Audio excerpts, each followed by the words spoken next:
Número uno, si tú estás viendo esto en YouTube y no eres de parte de esta clase, si por allá alguien hay así,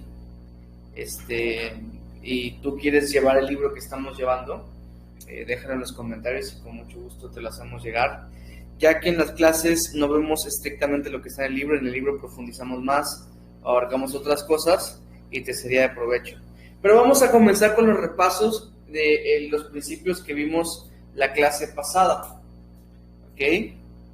La clase pasada vimos del principio bíblico del 62 al 69, ¿cierto? Entonces vamos a comenzar repasándolo. A ver, aquí está.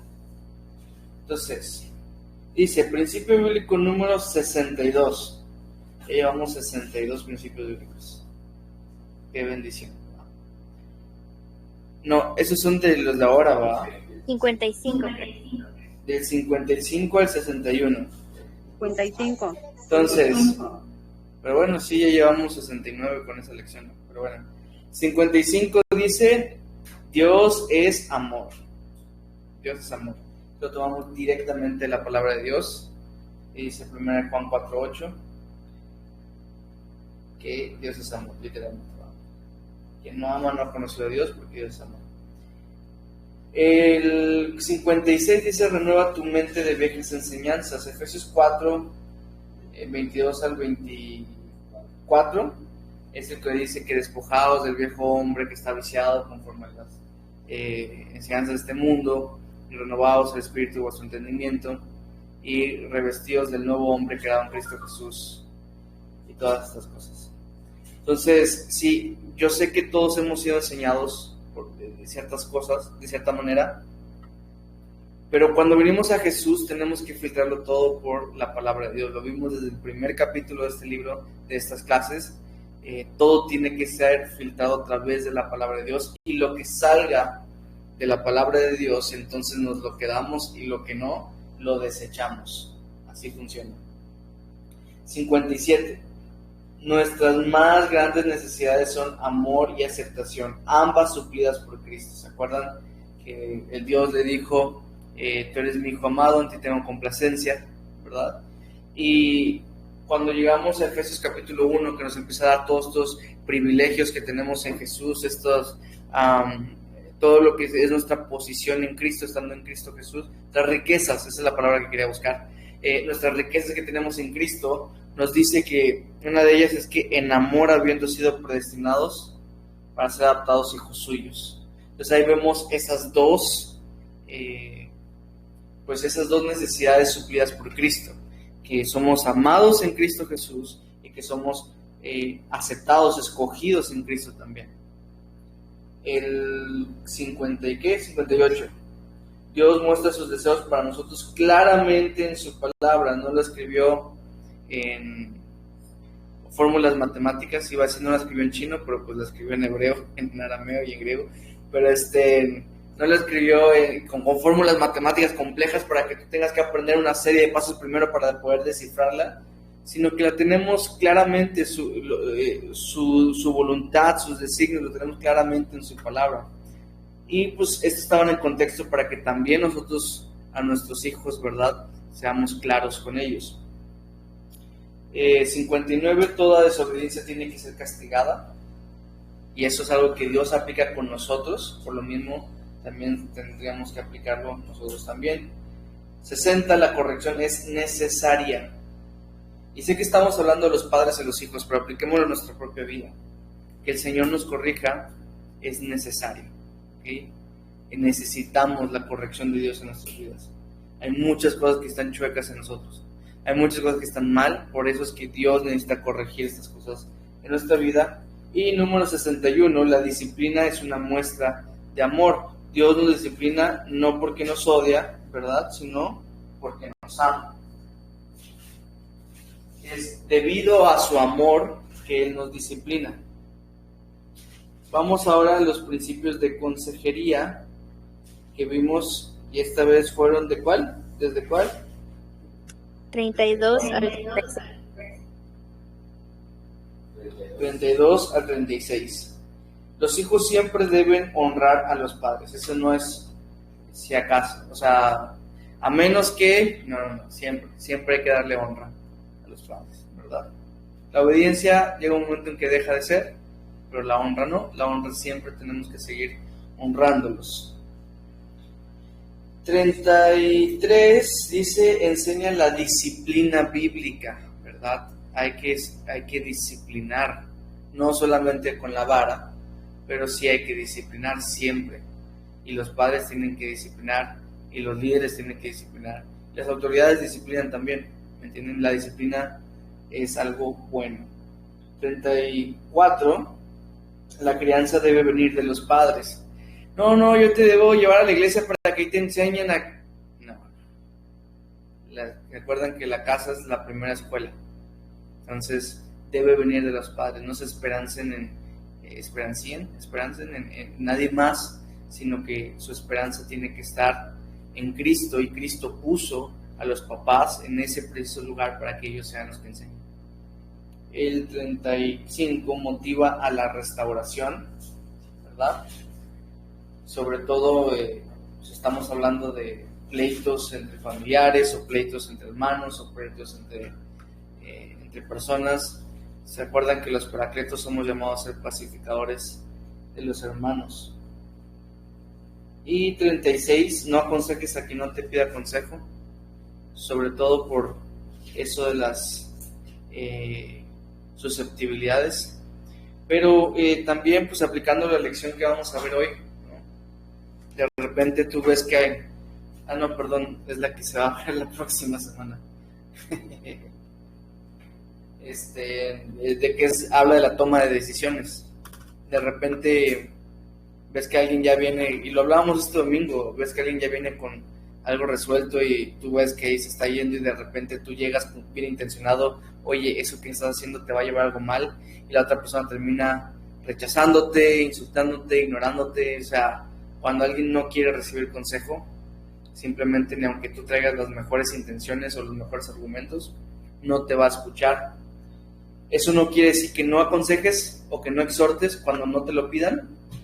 Eso más bien es como una recomendación, pero si tú sientes que el Señor te está llamando a exhortar a una persona por un error que estás viendo en él, número uno, mira tu vida primero, como lo hemos visto en algún otro principio de consejería, pero también ora y pídele al Señor la dirección y el momento oportuno para poder dar esa exhortación.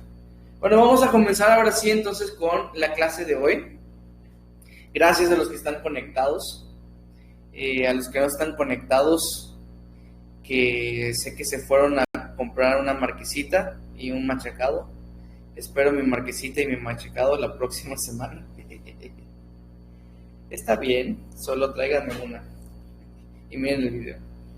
Pero vamos a comenzar ahora con el principio bíblico número 62. Esta vez hablamos de un tema que nos cuesta trabajo, que nos cuesta mucho trabajo. Yo sé que cada semana sentimos las bofetadas de parte de Dios.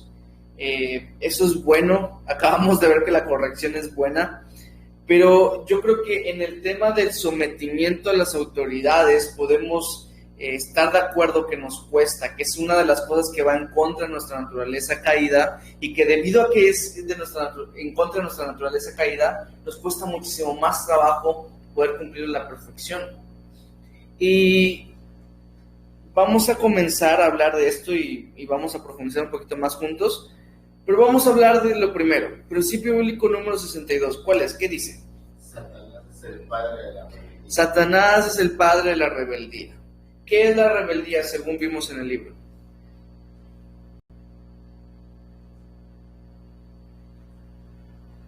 Se supone que ustedes leen y toman apuntes. No órdenes de tus autoridades, ¿no? La falta de sometimiento. Falta de sometimiento, exactamente. Yo sé que ustedes leen, subrayan, anotan. Bueno, pues las definiciones, todas las clases se las pido. Si no has notado que todas las clases te las pido es porque no eres observador. Y pues te hago la chamba y te digo, anota tus definiciones.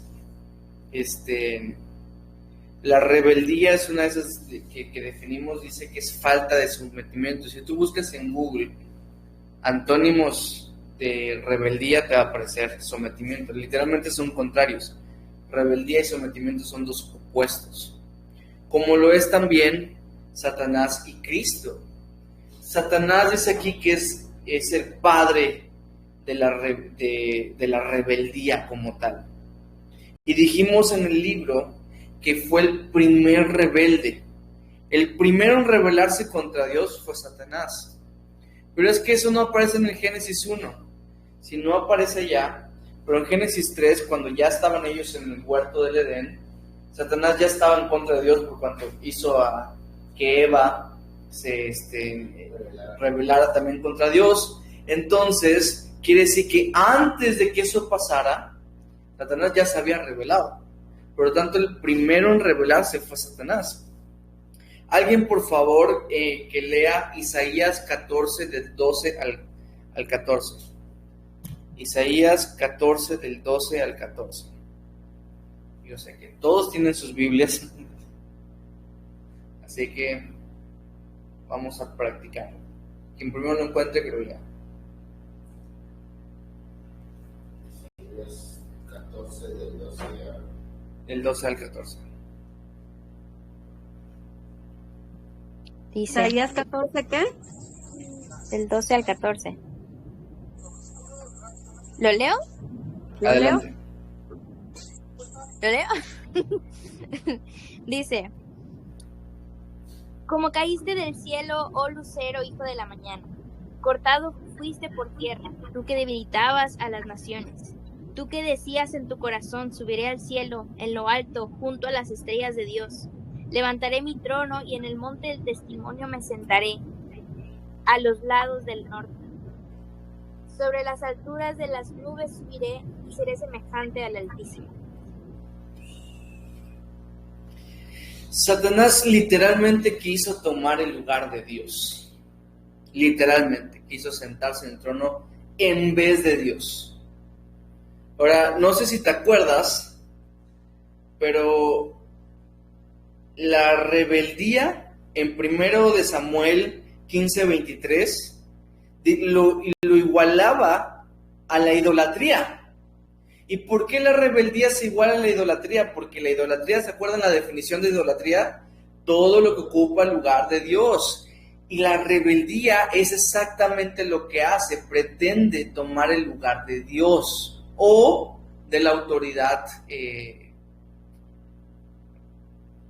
regente, ¿no? ¿Cómo se dice?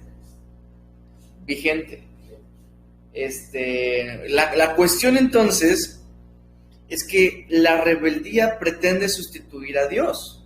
Y vemos en Satanás cómo él fue el primer rebelde que puso, y por eso le dice Isaías: ¿cómo caíste del cielo, oh lucero de la mañana? Porque él era básicamente el más alto de todos los ángeles, el primero, el mayor en poder, en posición y todo. Pero ¿qué pasó con Satanás? Que quiso tomar el lugar de Dios y dijo: quiero ser ahora yo Dios. También Satanás es el que incita a otros a rebelarse contra Dios, y esto lo vemos en Génesis 3. Por ejemplo, porque en realidad en toda la Biblia, pienso en Job también, que Job quiso, Satanás le dijo a Dios: sí, porque tú le das todo, pero quítale esto, y va él incitando a ver de qué manera Job se podía rebelar contra Dios. Y así con varias personas, y yo creo que con todas las personas. Por eso es llamado en la Biblia el tentador, porque él es el que incita. Por eso es el padre de la rebeldía, porque él incita a otros a que se rebelen. En cambio, Cristo, si hiciéramos un cuadro comparativo entre Satanás y Cristo, Cristo prefería someterse a Dios antes que cualquier cosa. En Juan 4:34, en Juan capítulo 4, es la historia cuando Jesús se va con la mujer samaritana y manda a sus discípulos a buscar qué comer, y él empieza esta conversación con la mujer samaritana y todo eso. Y cuando los discípulos regresan y le dicen: traemos la comida, él dice, él no quiere, y le preguntan: ¿ya le dieron de comer? Y dijo Jesús en Juan 4:34: mi comida y mi bebida es hacer la voluntad del que me envió. Jesús prefería hacer la voluntad de Dios que hacer cualquier otra cosa. No hablemos de comer y beber. Incluso cuando fue difícil, porque vemos, por ejemplo, en Lucas 22:42, que le dijo: Padre, si es posible, pasa de mí esta copa. Y después dijo: pero no se haga mi voluntad, sino la tuya. Incluso cuando fue difícil, Jesús se sometió. Y por eso mismo es que es nuestro máximo ejemplo de sumisión. Por decirte otro pasaje, en Filipenses 2:8, cuando dice que Él fue hecho semejante a los hombres, tomando forma de siervo, haciéndose obediente hasta la muerte y muerte de cruz, haciéndose obediente hasta la muerte. Él es nuestro máximo ejemplo para someternos a Dios, para someternos a nuestras autoridades, para someternos a nuestros líderes, porque Él fue obediente hasta la muerte y muerte de cruz. Y nos invita a nosotros a someternos. Y esto lo vemos, por ejemplo, en todos los mandatos que tenemos de Cristo, en todas las cosas que nos invita Jesús a hacer para poder cumplir la voluntad de Dios. Entonces, Satanás es el padre de la rebeldía y, por decirlo de alguna manera, Cristo es el padre del sometimiento, ¿verdad?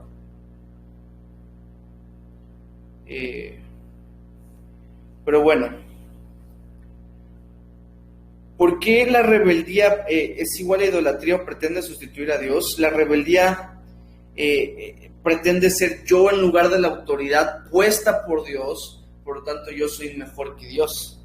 Y sé que todo eso está implícito en ser rebelde, o sea, claro que no andas por el mundo diciendo, yo soy mejor que Dios, pero de alguna manera las acciones que haces cuando eres rebelde, terminas por decir eso, ¿me entiendes? Por eso es que decimos que los hijos de Satanás son los que prefieren la rebeldía antes que el sometimiento. Los hijos de Dios se someten a Dios. La rebeldía te aleja de Dios en ambas direcciones, y esto sí lo abarcamos en el libro. ¿Por qué? Porque Dios resiste a los soberbios, pero también el rebelde se resiste a Dios. Qué cosa más tonta, pero es así como funciona. Cabe mencionar entonces que toda autoridad ha sido puesta por Dios. Vamos a leer Romanos 13. Les pido que me acompañen todos para que podamos leerlo juntos. En Romanos 13, ya que me hubiera gustado estudiarlo a profundidad en el libro o en esta clase, pero no lo vamos a hacer, pero por lo menos vamos a leer estos versículos. Romanos 13, del 1 al 4. Dice: sométase toda persona a las autoridades superiores. Ahí está el mandato. Eso está puesto en modo imperativo. O sea, tenemos que cumplirlo. Y dice, porque no hay autoridad, sino que... sino de parte de Dios. De Dios. Y las que hay por Dios han sido establecidas. De modo que quien se opone a la autoridad, a lo establecido por Dios resiste, y los que resisten acarrean condenación para sí mismos, porque los magistrados no están para infundir temor al que hace el bien, sino al malo.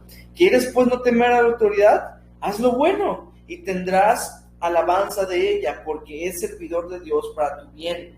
Pero si haces lo malo, teme, porque no en vano llevan la espada, pues es servidor de Dios, vengador para castigar al que hace lo malo. Y con esto quisiera yo derrumbar todo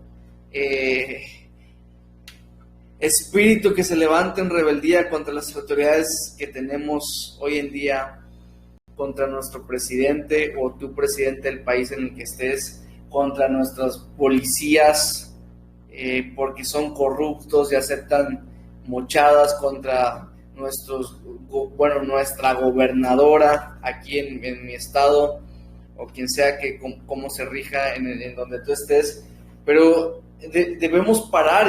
O sea, un hijo de Dios no hace esas cosas, no se burla, no se resiste, no está en contra de... O sea, yo puedo tener mi opinión, ¿cierto? Y saber que a lo mejor el presidente que tenemos es un presidente malo, es un presidente que no está haciendo las cosas bien, es un presidente que se está aprovechando del país, Eso es lo que yo sé intelectualmente, yo razono, yo veo, yo esto. Pero Dios me libra a mí de levantarme en contra del presidente. ¿Por qué? Porque ha sido puesto por Dios. ¿Quiere decir que el presidente hace la voluntad de Dios? No, eso son cosas diferentes. Quiere decir que el presidente cumple el propósito que Dios ha determinado en su plan perfecto. Eso es lo que quiere decir. Porque si no nos levantaremos a hablar de Hitler, de levantar de los demás que han sido malos en todo. Quiere decir que Dios los puso.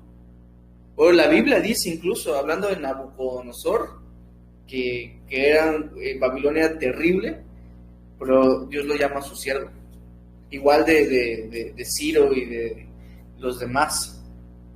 ¿Y cómo? Pero si eran reyes malvados y que hicieron cosas pero terribles. En Nabucodonosor, los babilonios eran salvajes, eran un poquito más civilizados que los asirios, pero también eran salvajes.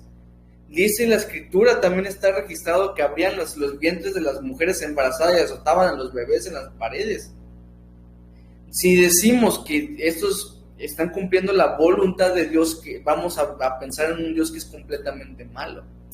Pero sabemos que Babilonia fue puesto para castigar al pueblo de Israel. Entonces, de alguna manera, Dios le puede llamar su siervo. ¿Por qué? Porque cumplía su plan, ¿verdad? En la línea que Dios trazó, la autoridad estaba puesta ya, y Dios los puso y cumplieron, hicieron lo que Dios les permitió hacer, y así. Algo que vamos a profundizar más en la próxima clase, pero definitivamente toda autoridad ha sido puesta por Dios, está cumpliendo los designios de Dios, está cumpliendo el plan divino de Dios. No sería soberano Dios si no los ha puesto Él, ¿me entienden? Todo es parte de su plan divino y en eso podemos descansar, en eso podemos asegurarnos. Eso incluye todo tipo de autoridad. ¿Se acuerdan que vimos que hay varios tipos de autoridad? La autoridad impuesta, creo que con aquí vamos a verlo. Dijimos que al final de cuentas todos son autoridades impuestas, ¿verdad?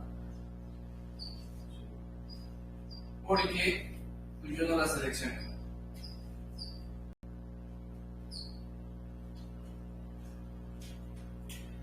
Pero entre las autoridades impuestas vamos a abarcar tres, digámoslo así, hay tres tipos de autoridades.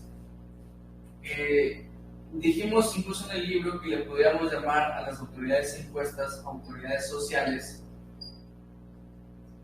Tiene que ver con la sociedad, ¿no? Los policías, gobernadores, en mi escuela, en mi trabajo, todo ese tipo de autoridad.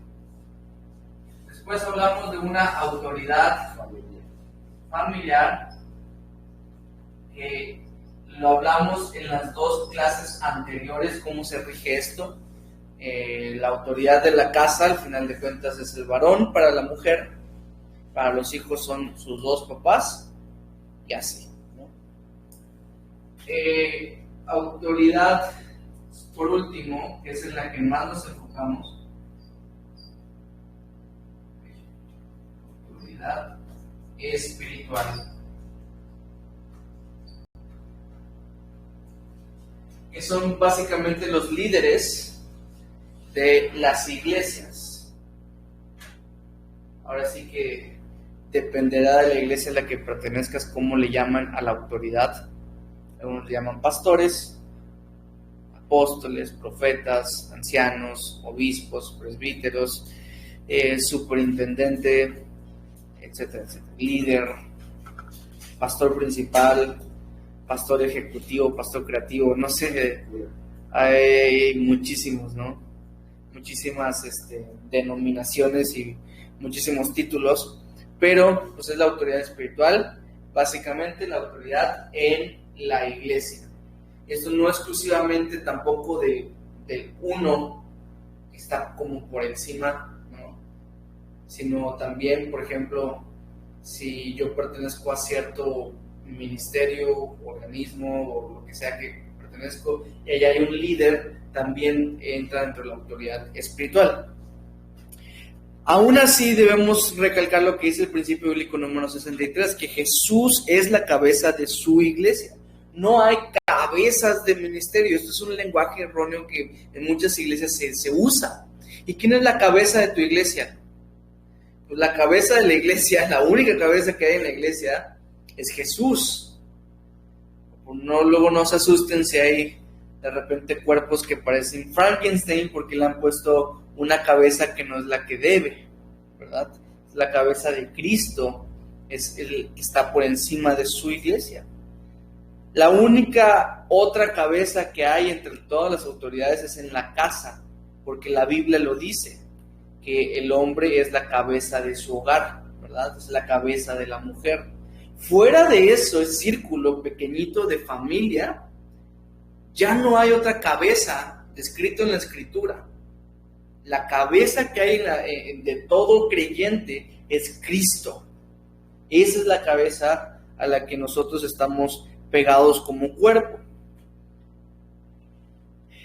Y ya llevamos varios años predicando que son funciones y no posiciones, pero esto no quiere decir que no hay autoridad. Sí hay autoridad, de hecho es la función de autoridad. Al decir que no son posiciones, quiere decir que la autoridad no está por encima de nadie, pero sí que existe, como parte de una función más en el cuerpo. No la autoridad quiere decir que está en una posición más alta que todos los demás. Como ya lo hemos dicho varias veces y como también se menciona en el libro, si hubiera una posición sería la posición más baja. Si en lugar de verlo por jerarquías y de hacia arriba, lo vemos en modo lineal, lo vimos que en la Biblia se describe que la autoridad está adelante, no está por delante. Quiere decir que vamos en esta carrera todos corriendo igual, solo que ellos están un poquito más adelantados, pero en modo lineal. No quiere decir que son mejores, no quiere decir que van más arriba, no quiere decir que ellos son Usain Bolt y nosotros somos yo, ¿no? No, quiere decir que van adelantados más, no porque corrieron más rápido, no porque tienen mejores habilidades, no porque tienen más fuerza en las piernas, no porque pesan menos, sino porque han corrido un poquito más que los demás. Y eso los hace estar adelante. El problema es cuando confunden la autoridad del Señor, la autoridad bíblica, con señorío, la autoridad con autoritarismo, ¿verdad? Y entonces ya empiezan a estos pastores, ¿no? Decir, no, es que en mi iglesia, porque ellos se sienten el Señor de su propia iglesia. Y es ahí donde es el problema. El único Señor es Jesucristo. Yo he conocido personas cercanas en la familia, tal vez la familia de mi esposa también. Yo recuerdo una ocasión que íbamos a pasar la Navidad, pero no es que no me dieron permiso de pasar la Navidad con ustedes. Yo estuve incluso de manera personal en una iglesia que me trataban de esa manera por 8 años. 8 años de mi vida, que yo no podía ni ir a la tienda si no me daban permiso de ir a la tienda. Iglesia que me ayudó a crecer en muchos sentidos, pero que habían confundido la autoridad de Dios con señorío. Y ellos le llamaban discipulado. Así que, Juan, ya sabes, ahora nuestro discipulado va a ser así, como lo aprendí. No puedo decir. Pero cuando me di cuenta y tras un proceso largo de oración y de mucho consulta al Señor, el Señor me libró de esto para yo poder replicar ahora lo que significa una autoridad bíblica. Principio bíblico número 66. La autoridad es una función más en el mundo. Eso es lo que vamos a venir hablando, ¿verdad? Es solamente una función más. Tiene más responsabilidad y por lo mismo tiene más chamba que el resto de las funciones, pero no deja de ser una función más dentro del cuerpo. Principio bíblico número 65. Toda función dentro del cuerpo es necesaria. Toda función dentro del cuerpo es necesaria. No hay una que no necesitemos. Si el Señor te ha puesto a funcionar de cierta manera, necesitamos todos que funciones de esa manera. Efesios 4:16 dice: de quien todo el cuerpo, está hablando de Cristo, bien concertado y unido entre sí por todas las coyunturas que se ayudan mutuamente, según la actividad propia de cada miembro, recibe su crecimiento para ir edificándose en amor. Cada uno tiene actividades propias en las cuales nos vamos edificando mutuamente. Por eso es que la función de autoridad es importante, sí. La función de otra cosa es importante también. Toda función dentro del cuerpo es igual de importante. Hay órganos que hacen más que otras cosas, otros órganos, pero no por eso dejan de ser importantes. Todos son necesarios. Incluso los que se pueden retirar y seguir viviendo son necesarios. Dios los puso allá para que funcionen de cierta manera. Ahora que mi hermano no tiene una vesícula, ¿estás jalando a qué? A tu páncreas, a que haga lo que hacía la vesícula. No que la vesícula fuera innecesaria, sino que el páncreas ahora va a tener que trabajar más. ¿Me entienden? Es el punto. Que todos somos necesarios. Los que limpian, los que organizan, los que presiden, la alabanza, las mujeres, los niños. Somos un organismo viviente. Por eso es que decimos que la iglesia es y debe ser corporativa. Es una corporación. Somos un cuerpo en Cristo Jesús. Por eso hay autoridad para tener orden. Pero acuérdense del ejemplo que es bíblico, del mayordomo. El mayordomo se le llama así porque es tal vez el que está a cargo de más cosas en función de la casa, pero también es un sirviente, también es un esclavo. O sea, no porque tenga más responsabilidad y cargos más grandes que el resto dejó de ser esclavo, siempre es esclavo. El mayordomo no es el dueño, es un siervo más. Entonces la autoridad funciona de esa misma manera. Si todos somos una casa en este edificio en el Señor, la autoridad vendría siendo el mayordomo, pero en realidad todos somos igual de esclavos. Algunos tienen unas funciones más que otros, algunos están encargados de áreas específicas, pero todos somos esclavos al final de cuentas. Por eso es que en el principio de consejería número 37 dice: nunca pongas un nombre en el lugar de Dios. Y esto parecería ser un principio bíblico, ¿verdad? Pero te lo pongo en el principio de consejería para que tú no erres en esto también. Como consejero necesitamos saber que solo Dios le pertenece ese lugar de eminencia, de supremacía. Como consejeros, como paracletos, necesitamos saber que no nos debemos casar con una persona, ¿verdad? Así de... yo he escuchado a personas que decían: no, es que Alducin dice esto, ¿no? Y luego cuando Alducin se equivoca, se andan equivocando ellos también. Y muchos, ¿no? Es que tal pastor dijo esto. En donde yo estaba, pues Chuck Smith era la eminencia, y en otros lugares donde estuve después de eso, en Watchman Nee era, puchica, no, lo que dijo es que si estos hermanos dicen esto, y no es que él citó lo mismo que dijo Watchman Nee, por eso es que este cuate, no se casen así, no pongas una persona en el lugar de Dios. Las personas somos imperfectas. Ni ustedes en esta clase porque digan: es que Hasir dijo esto de otra manera. Ya lo saben. Al final de cuentas es Dios. Y poner a un hombre en lugar de Dios termina siendo rebeldía también. Es idolatría. Entonces no hagamos esto. Lo que deberías hacer es estudiar más la Biblia. Eso deberías hacer. Claro, yo te he recomendado mucho leer y que leas diversos libros. Pero el libro que más debes leer es la Escritura, la palabra de Dios. Así podrás ser más eficiente al momento de aconsejar. Principio bíblico número 64, y nomás lo vamos a pasar, pero dice: Dios es un juez justo, ¿no? Él pagará a cada uno según sus obras. y ya me descargué mi corazoncito en el capítulo hablando de estos pastores falsos maestros y falsos líderes, pero en esto descansamos, en que Dios es justo, en que Él va a dar a cada quien según su obra.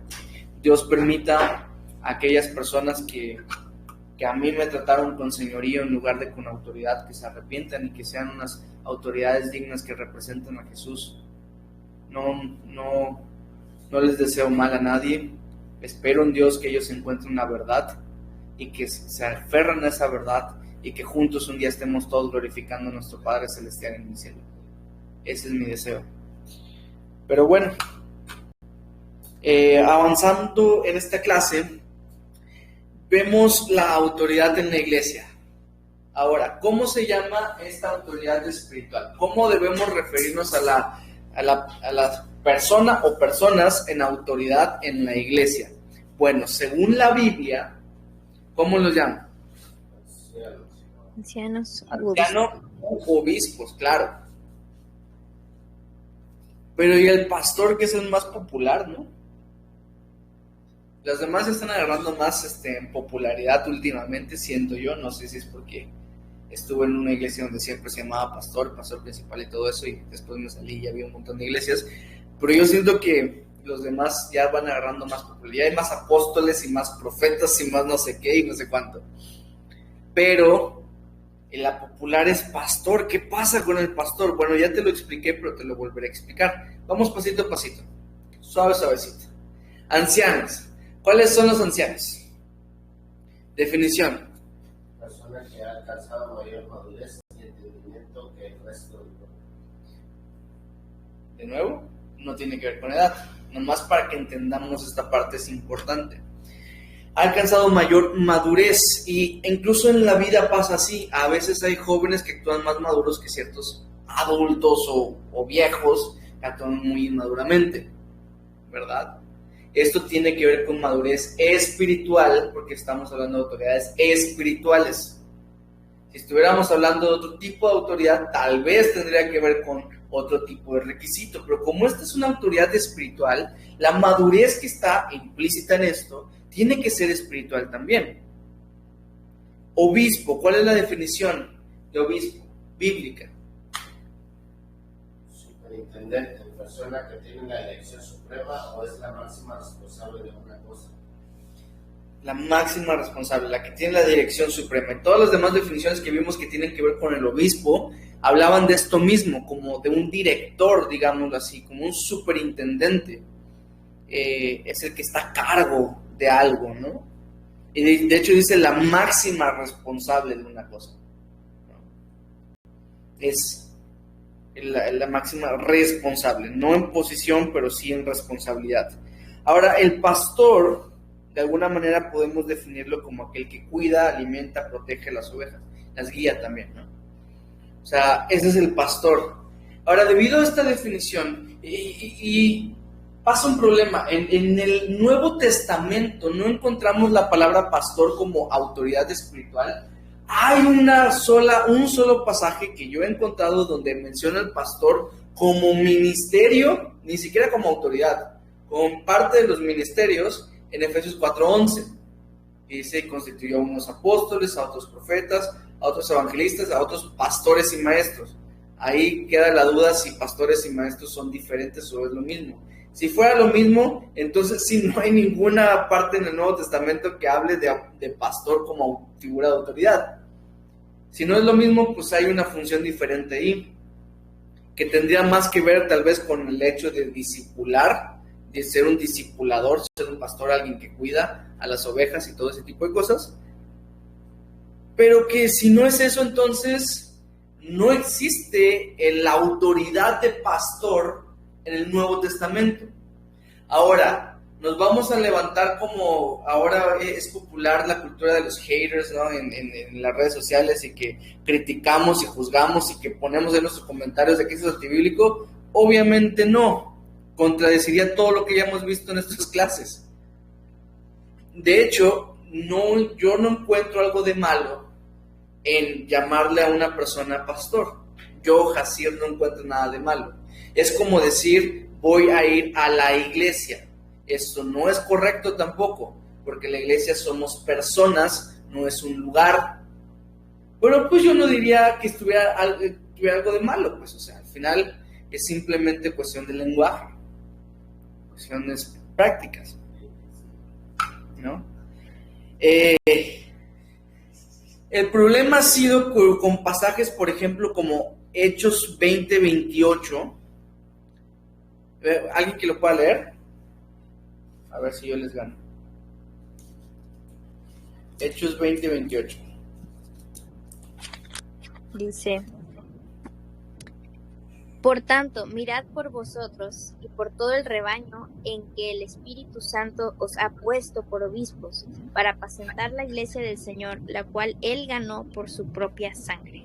Entonces, pasajes como este, gracias mi amor, pasajes como este nos muestran que el obispo tiene que mirar por el rebaño, apacentar la iglesia. Entonces, como la Biblia utiliza este tipo de verbos, es común llamarle a los obispos y ancianos pastores, ¿no? Porque ellos apacientan, porque ellos miran el rebaño. De hecho, el llamarnos a nosotros ovejas es algo muy común en toda la Biblia, ¿no? En Juan 10, cuando dice yo soy el buen pastor, Jesús mismo lo está mostrando porque ustedes son las ovejas, ¿no? El buen pastor su vida da por las ovejas. En Isaías 53:6, que dice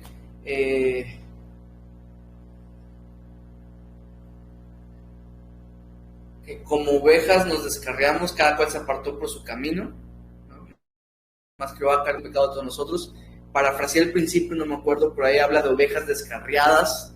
El Salmo 23, ¿no? Jehová es mi pastor, nada me faltará. Entonces, en la Biblia aparece en muchas partes esto de ser ovejas. Por lo tanto, se hizo popular el llamar a los que estaban a cargo, pues, pastores de las ovejas. Hay algunas personas que se rasgan sus vestiduras y dicen, no, el único pastor es Jesús. Estoy de acuerdo, el pastor es Jesús. Pero de hecho la misma Biblia dice que es el príncipe de los pastores. Entonces, en ese sentido es más bien un argumento a favor de que son pastores los que están al frente, ¿no? Porque Jesús es el príncipe de los pastores, ¿me entienden? Pero bueno, como les dije, yo no veo problema. Ahora, simplemente digamos así que pastoreas un redil que no es tuyo, y así. Pero bueno, ahora, hablando de los obispos, ancianos / pastores, no cualquiera puede ser anciano. De hecho, hay una lista de requisitos que debe llenar la persona que quisiera estar en el ancianato o ser obispo. Por cierto, nomás como comentario, obispo y anciano es lo mismo, ¿ok? Si tienes duda de esto, con mucho gusto te lo aclaro, pero es lo mismo. Palabra fiel: si alguno anhela obispado, buena obra desea, pero es necesario que el obispo sea irreprensible, marido de una sola mujer, sobrio, prudente, decoroso, hospedador, apto para enseñar, no dado al vino, no pendenciero, no codicioso de ganancias deshonestas, sino amable, apacible, no avaro, que gobierne bien su casa, que tenga a sus hijos en sujeción con toda honestidad. Pues el que no sabe gobernar su propia casa, ¿cómo cuidará de la iglesia de Dios? No un neófito, no sea que envaneciéndose caiga en la condenación del diablo. También es necesario que tenga buen testimonio de los de fuera, para que no caiga en desacrédito en lazo del diablo. Solo aquí leímos como 17 requisitos. Aparte están en Tito también, capítulo 1. Y así hay un montón de requisitos, son un montón de requisitos. No cualquier persona podría enlistarse para ser un anciano. Ahora, si esta persona que quiere ser un anciano cumple con estos requisitos, la parte humana ya está hecha, pero falta la divina. Porque según vimos en Hechos capítulo 20, el Señor los ha puesto, que el Espíritu Santo los ha puesto por obispos. O sea que con todo y llenando los requisitos, es el Espíritu Santo quien pone. El Espíritu Santo es el que elige a los Tú eres obispos. con la iglesia. Así es. Por eso mis barbas.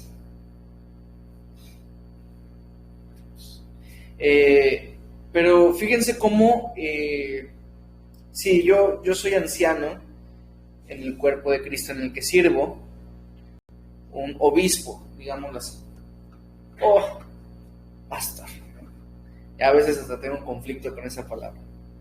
Por eso nunca he enseñado que nadie me diga así.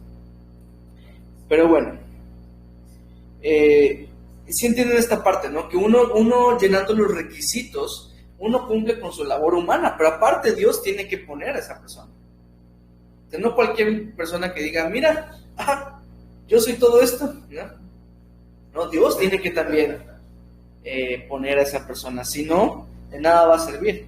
Y me encanta como lo dice 1 Timoteo 5:17, los que gobiernan, y es de lo que veníamos hablando, los que gobiernan hablan de los que están delante, en una carrera. Es como si tuvieras que elegir quién te da clases de atletismo, y tienes a Usain Bolt y Juanito Pérez o Jacir Carrillo, ¿no? ¿A quién eliges? Obviamente vamos a elegir a Usain Bolt porque tiene más experiencia en la carrera, ¿no? Literalmente es como la zumba esto. Creo que es un muy buen ejemplo. Porque la persona que está adelante es el que va poniendo los pasos y todo, y las personas que están ahí tienen que seguir los pasos del que está adelante, ¿verdad? Entonces simplemente es una persona que debe ser un ejemplo para los demás hermanos. Claro, entre las funciones de la autoridad hay un montón de cosas que hace, pero no estamos hablando de eso. Estamos hablando de que la persona en autoridad es la que está adelante. Mucha gente se deja llevar por el conocimiento, pero no se trata solamente de conocimiento. El conocimiento no lo es todo. Hay otras cosas que son más importantes, siento yo, como que sea un buen líder. ¿De qué le sirve a una persona tener mucho conocimiento si no sabe liderar? El tener amor por los hermanos. Va a hacer las cosas simplemente por hacer, porque sabe que tiene que, pero no ama lo que hace. La dependencia a Dios. Un buen líder tiene que mostrar que depende completamente del Señor. Entonces el conocimiento no lo es todo. O la elocuencia cuando habla. Es que este hermano me encanta porque cómo predica. Oh, chica, este sí es el próximo orador aquí. Si le subimos su video en YouTube se llena de vistas y likes y todo. Pero eso no es importante. Gloria a Dios por esos hermanos que cuando comparten son elocuentes, pero eso no lo hace líder o anciano o obispo. Hay aspectos que son más importantes. Si no, la lista de Pablo diría que tenga mucho conocimiento ya, pero se enfocó en muchísimas áreas de su vida. Principio de consejería número 38. Mira la función, no a la persona. Te puse el ejemplo del Capitán América. Capitán América, fuerza sobrehumana, pero si su coronel le decía algo, tenía que obedecerle, punto. Porque no es por habilidad, como el sometimiento, jupotazo, la palabra, que es un término militar, nos sirve mucho observar a los militares. Nos serviría bastante aprender de cómo ellos se rigen cuando tienen diferentes rangos. ¿Por qué? Porque los militares tienen que obedecer sí o sí a la persona que está por encima. No es opción el no obedecerle para un militar. ¿Me entienden? O sea, es básico, no obedeciste y es ese castigo penado, pero grandísimo, ¿no? O sea, como jupotazo para nosotros es un término militar, hay que aprender de eso. Ese tipo de sometimiento. Si de repente tú miras a la persona, como decía mi mamá, yo soy anciano en la iglesia, pero de repente yo soy joven, tengo 28 años, y de repente llega alguien que me dobla la edad y dice, ¿cómo yo voy a recibir cosas de ti? No mires a la persona. Si tú miras a la persona, efectivamente te vas a desanimar, vas a decir, ¿y qué me puede enseñar? Pero tienes que mirar la función que Dios le ha dado. Si Dios le ha dado una función de autoridad, entonces observa esa función y con eso quédate, como lo hacía David con Saúl. Entonces, ese es un gran consejo para que te sea más fácil el sometimiento. Imagínense que yo no sé mucho de anatomía, perdónenme ahí, pero de lo que un ejemplo que me acuerdo es que el esófago, ¿no?, va aquí y cae hasta el estómago, ¿no? Imagínense que el esófago le está mandando la comida al estómago y el estómago dice: no, gracias, yo soy superior a ti. Claro, lo regresan, ¿no? Pero entre ellos también debería ser un sometimiento por las diferentes funciones que hay. El esófago le manda la comida y el estómago termina de hacer lo que tiene que hacer, los jugos gástricos, y deshacer y sustraer, no sé qué cosas. Pero tiene que haber ese funcionamiento dentro del cuerpo humano. Así también es en el cuerpo de Cristo, porque todos tenemos diferentes funciones y cada uno debería someterse a la función del otro, no solamente las personas a la autoridad. Dice Efesios 5:21: someteos unos a otros en el temor de Dios. Y después de que dice eso, da una lista de cómo se debe someter cada uno, porque dice: las casadas a sus maridos, los maridos amen a su mujer, padres no desprecies a sus hijos, hijos obedezcan a sus padres, siervos obedezcan a sus amos como al Señor, y amos no le pongan trabajo de más a los siervos, etcétera. O sea, te da cómo debe funcionar, pero dice: someteos unos a otros en el temor de Dios. O sea, que si todos aprendemos a funcionar y someternos unos a otros, mirando la función de cada uno, funcionaremos mejor. ¿Vamos bien? Ahora, ¿qué es el sometimiento? ¿No tienen frío? ¿No? ¿Qué es el sometimiento?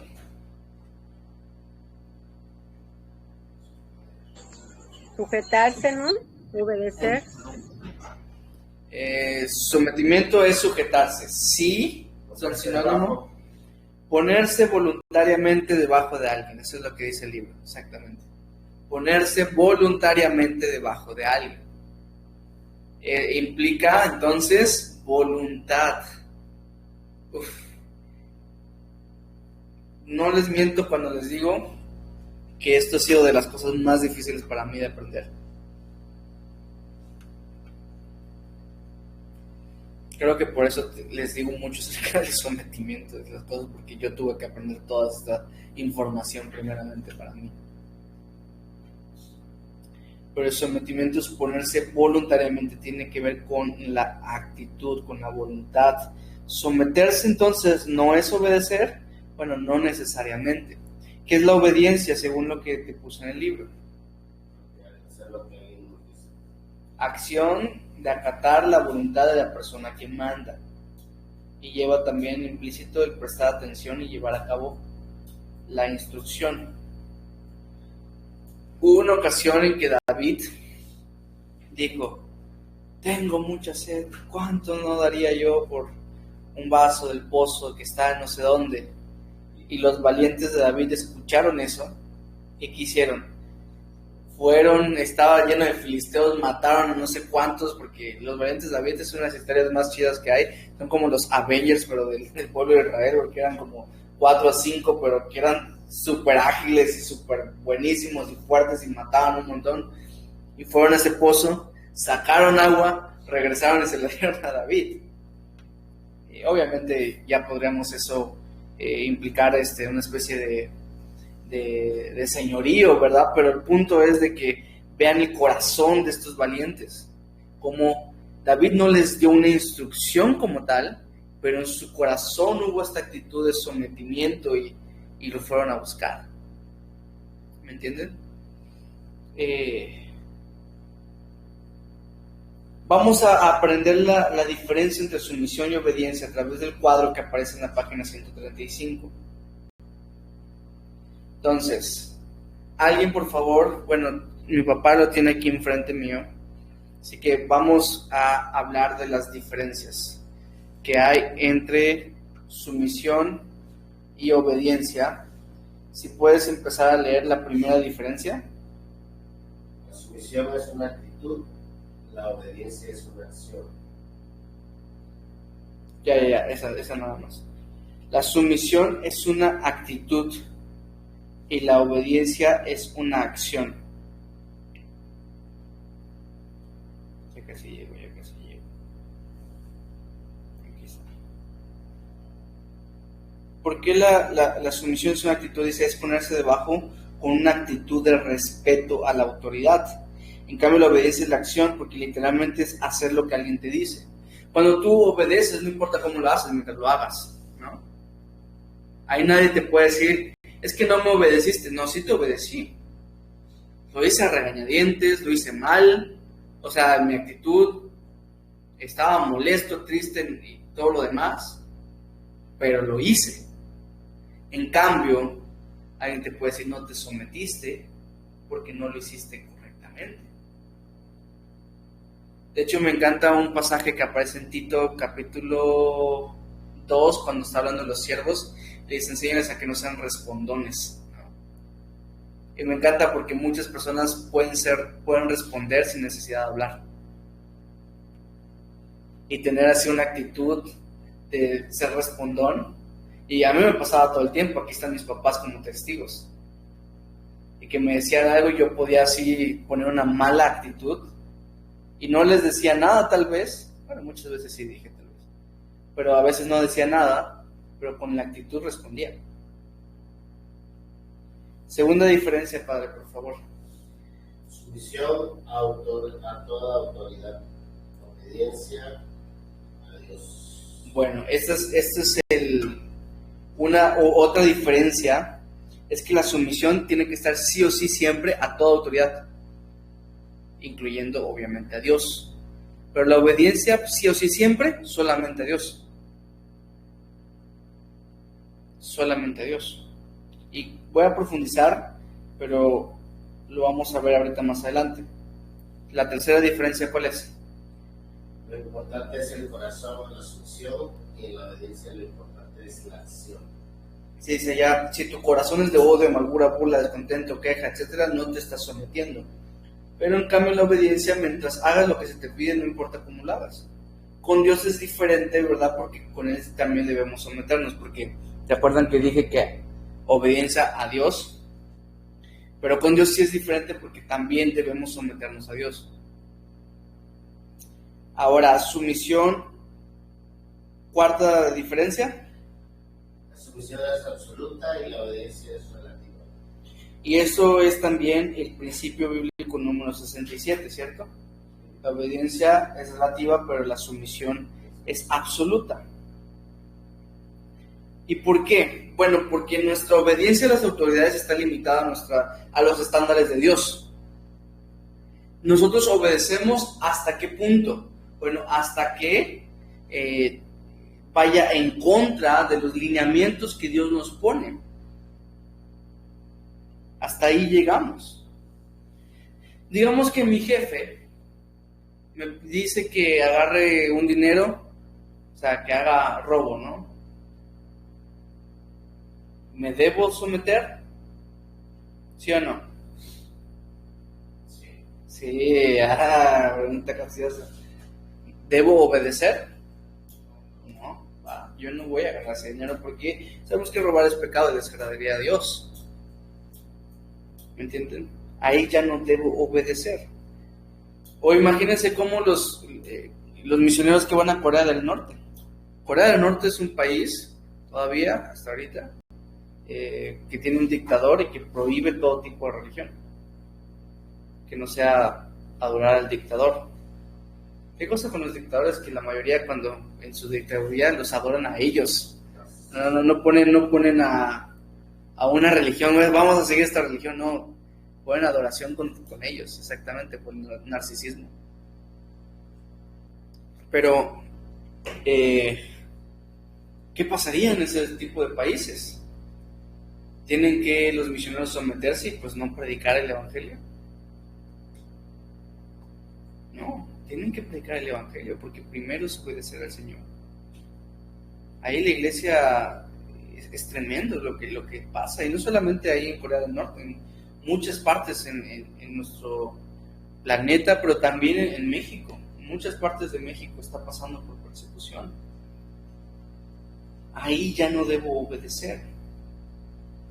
Pero cuando no contradice, entonces sí. Hay una regla que pusimos en el libro. Alguien, por favor, que no sea mi papá, que ya me leyó todo, me puede decir cuál es la regla que aparece en el libro, que es cómo vamos a diferenciar hasta qué punto debemos obedecer o no. Obedece a la autoridad en su área concerniente, siempre y cuando su instrucción no sea contraria a la de Dios en su palabra, y en todo tiempo mantén una actitud de sumisión. Vale, entonces dividimos en 3 esta regla, muchas gracias. Primero, obedece a la autoridad en su área concerniente. Si el policía viene y me pide un refresco, no es contrario a la voluntad de Dios. Pero pues no le voy a dar un refresco porque no le corresponde al policía que yo le consiga un refresco, ¿me entiendes? Pero si el policía viene y me pone una multa, pues ahí tengo que pagar la multa. Tengo que recibir la multa. No voy a decir, no quiero esto, y le agarro y le hago bolita y se lo aviento en la cara. Porque ya no sería sumisión.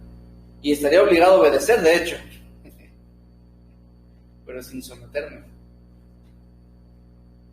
Entonces, en su área concerniente.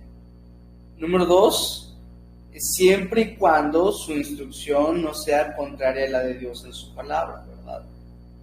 Lo mismo. Vamos al ejemplo del policía. ¿Qué pasa si el policía me dice, mire joven, yo no le quiero perjudicar?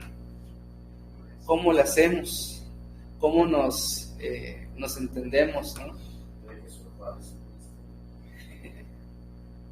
Eso sí sería contrario a la voluntad de Dios. Y entonces allá aplicarías obediencia sin sometimiento. Y así no funciona. Entonces bueno, esa es la multa, recibo la multa. Y la verdad es que a mí pocas veces me han parado y como unas 2 o 3 veces me han puesto multa. Y cuando ve que uno se pone de esta manera, en algunos casos, ¿verdad? No en todos. Dice, no, ya vaya a ser mejor joven. No puedo hacerlo, no puedo darle un soborno, lo siento.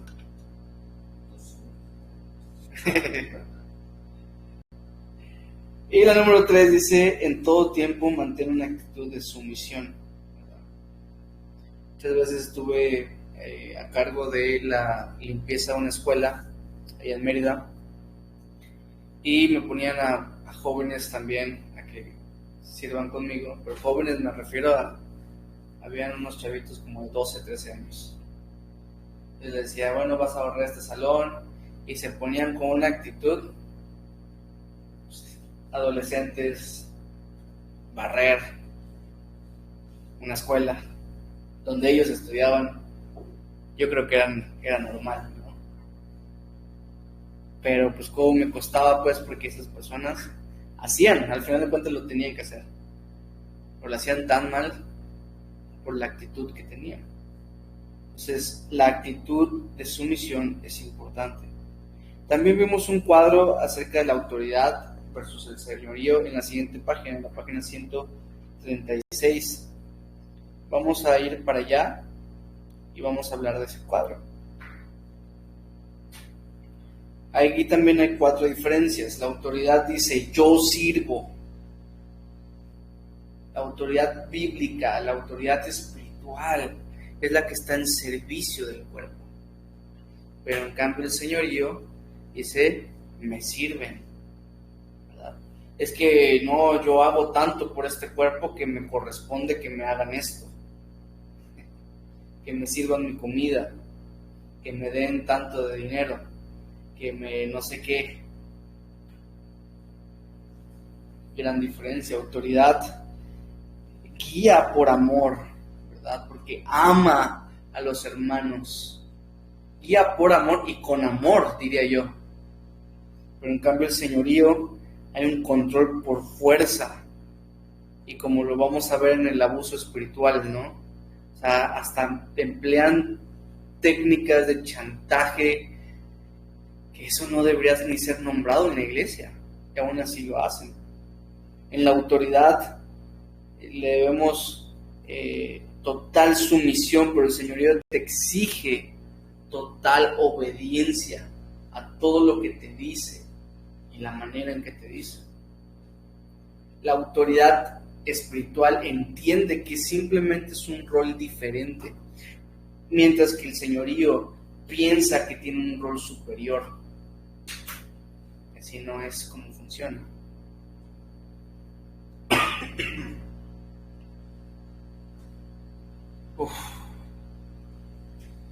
Oremos por más autoridades espirituales y menos payasos que se creen señores de las iglesias. Principio bíblico número 68. Cada uno responsable de sus propias decisiones. Principio de consejería número 39. Siempre exhorta a responsabilizarse por sus actos. ¿Qué sabe? ¿Qué sabe mi papá? Nada más que agregar. Muy sabio esto. No hay excusa. Eres responsable de tus propios actos. Punto. Avancemos. Para el plan bíblico para el cambio, vimos 3 cosas. Tal vez la principal es la primera, pero considero también importante las otras. Por algo lo agregamos como otros pasos en el plan bíblico para el cambio. Número 1 es la sumisión absoluta. Una vez fuimos a buscar a un maestro que venía de Estados Unidos, y fue para cuando Donald Trump empezó como su presidente. No me acuerdo ni qué año fue, creo que en 2016, ¿no? Algo así. Y me acuerdo que llegamos al aeropuerto, llegamos por él, y le hicimos así varias bromas. No, y que Donald Trump ¿qué piensa Donald Trump?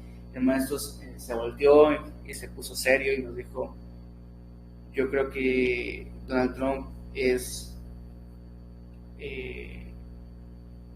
la muestra de la misericordia de Dios a Estados Unidos. Así nos dijo nada más, y nosotros como que, rayos, dejemos las bromas. Y nos empezó a explicar un montón de cosas que nosotros no veíamos, porque para nosotros solo lo más famoso era que estaban contra los latinos, ¿va?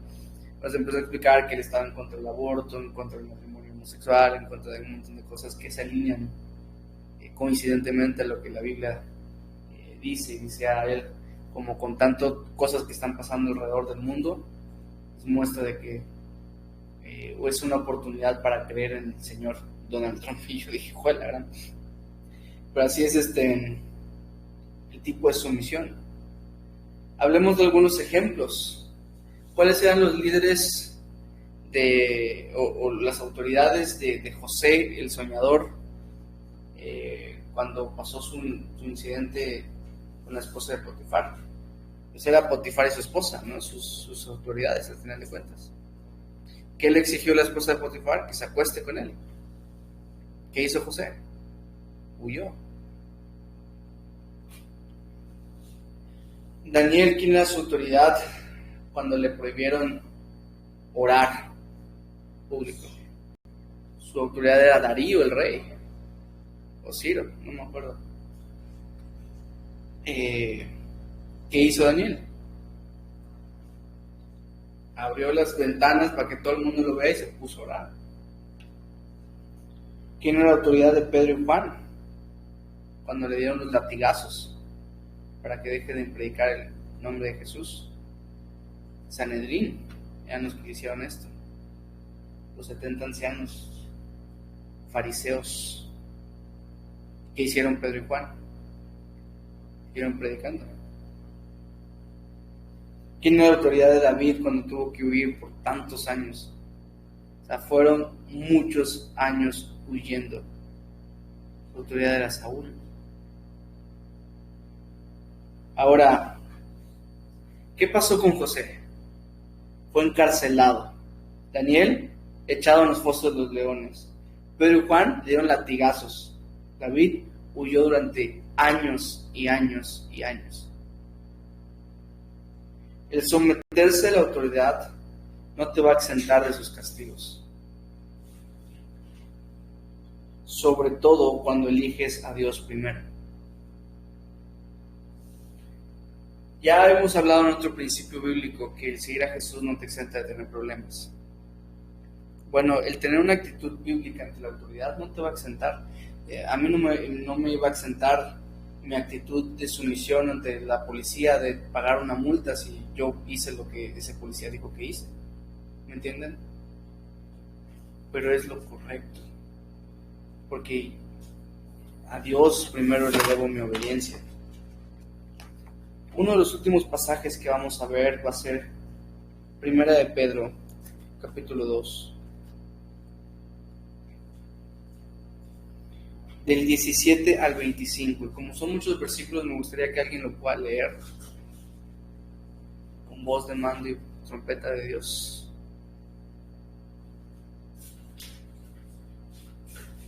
Primera de Pedro 2, 17 al 25. Dice: honrad a todos, amad a los hermanos, temed a Dios, honrad al Rey. Criados, estad sujetos con todo respeto a vuestros amos, no solamente a los buenos y afables, sino también a los difíciles de soportar, porque esto merece aprobación. Si alguno a causa de la conciencia delante de Dios sufre molestias, padecimiento injustamente, pues ¿qué gloria es si pecando sois abofetados y lo soportáis?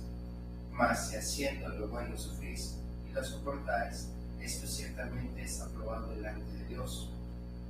Pues para esto fuisteis llamados, porque también Cristo padeció por nosotros, dejándonos ejemplo, para que sigáis sus pisadas, el cual no hizo pecado ni se halló engaño en su boca, quien cuando le maldecían no respondía con maldición, cuando padecía no amenazaba, sino encomendaba la causa al que juzga justamente, quien llevó él mismo nuestros pecados en su cuerpo sobre el madero, para que nosotros, estando muertos a los pecados, vivamos a la justicia, y por cuya herida fuisteis sanados, porque vosotros erais como ovejas descarriadas, pero ahora habéis vuelto al pastor y obispo de vuestras almas.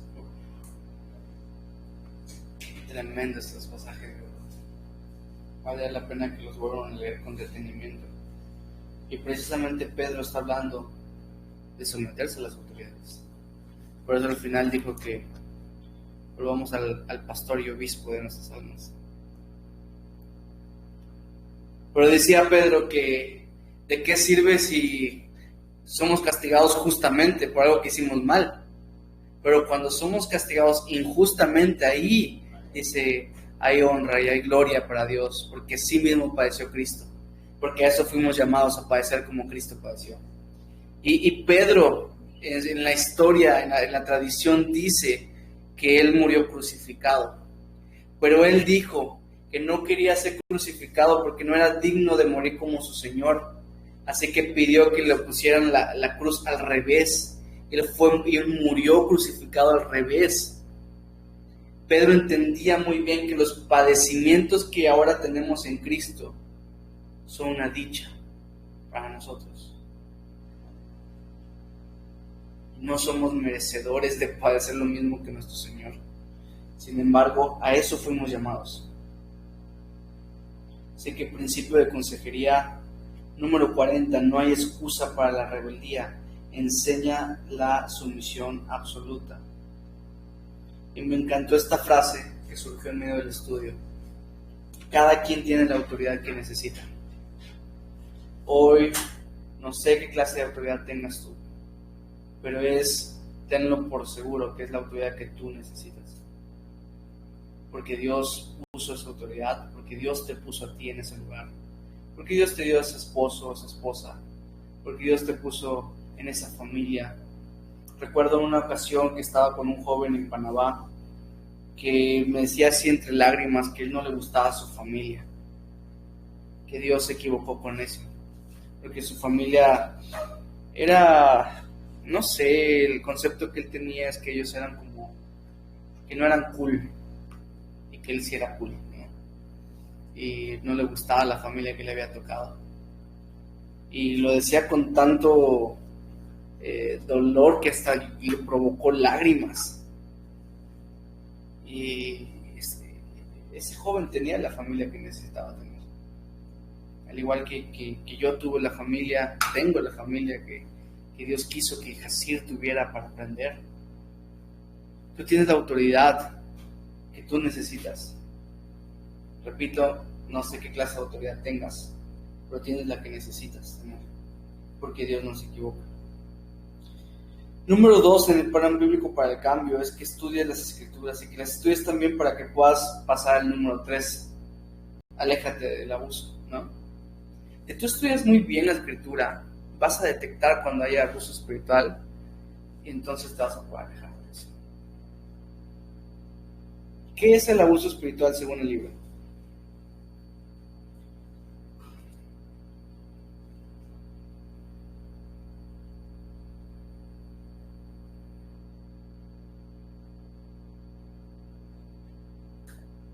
Es la opresión que ejercen líderes de iglesias que usan de la escritura para obtener control sobre alguien. Muchas gracias.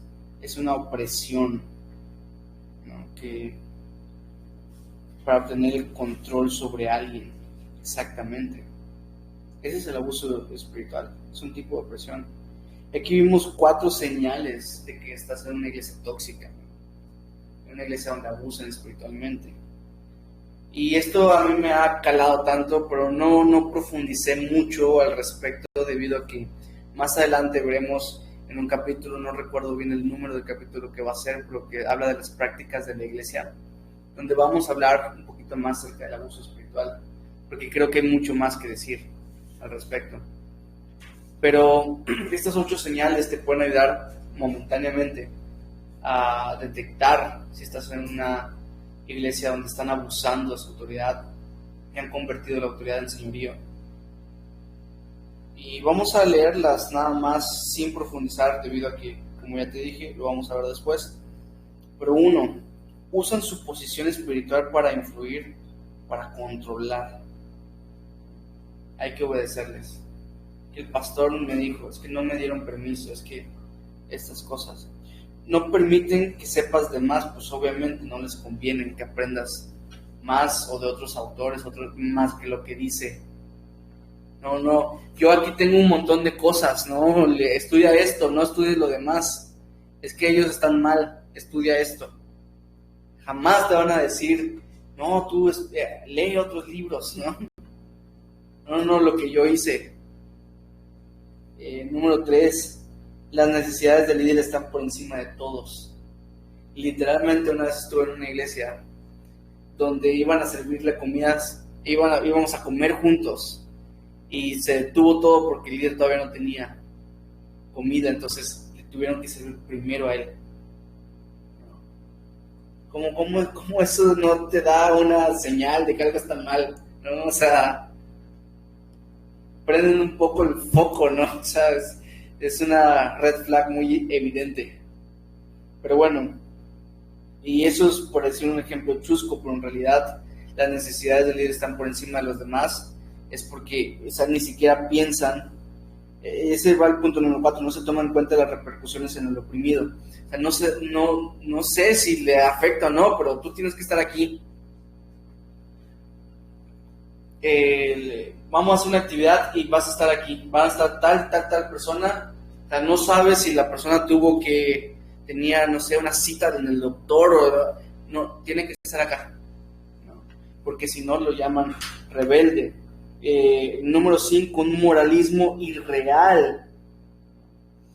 Ellos mismos con este empuje que te están dando, te ponen metas que son pues irreales y que provocan en ti un sentimiento de insuficiencia. Es que yo jamás voy a ser suficiente, es que yo tengo que ser más, es que yo tengo que ser como tal persona.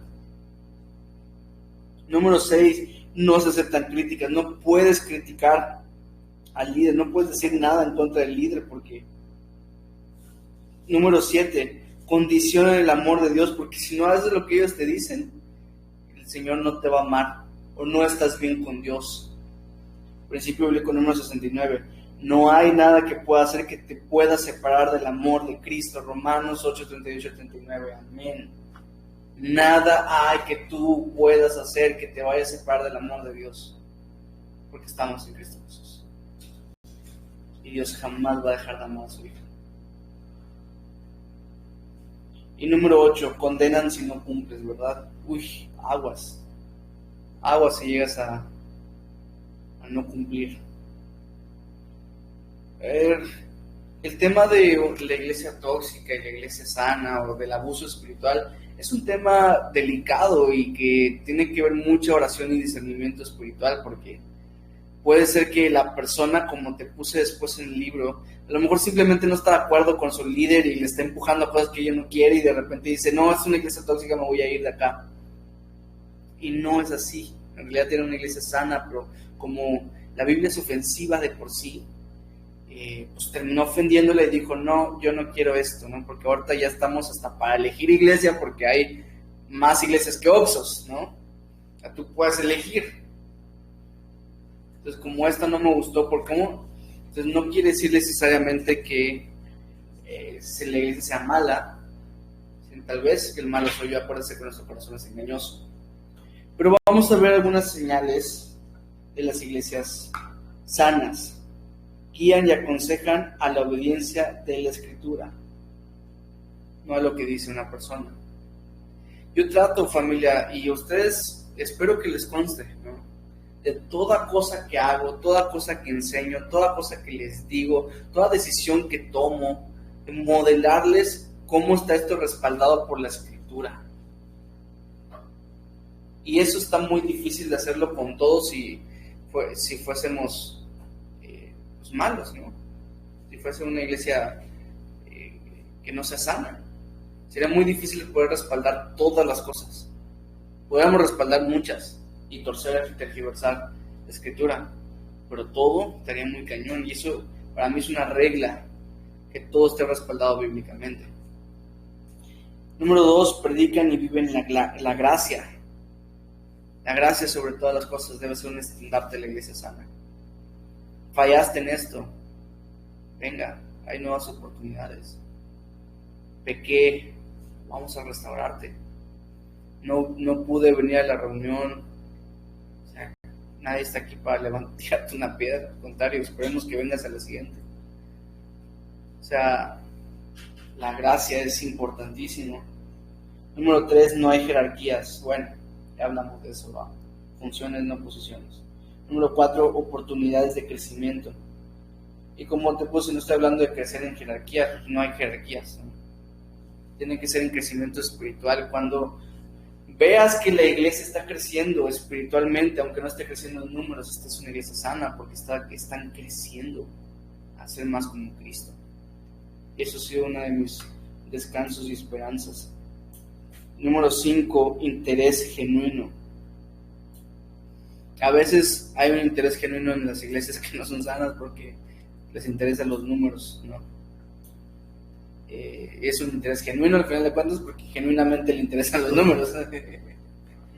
Pero no quiere decir que sea bueno, un interés genuino por cómo estás tú, ¿no? Número 6, tu voz es escuchada, ¿no? También tiene que ser parte. Y es más, si tú tienes algo que decir en contra del liderazgo, se te va a escuchar. Eso es una señal de una iglesia sana. Número 7, impulsan a ser más como Cristo. Yo creo que esto viene como por ende entre las demás cosas. Pero bueno, quisiera que finalizáramos.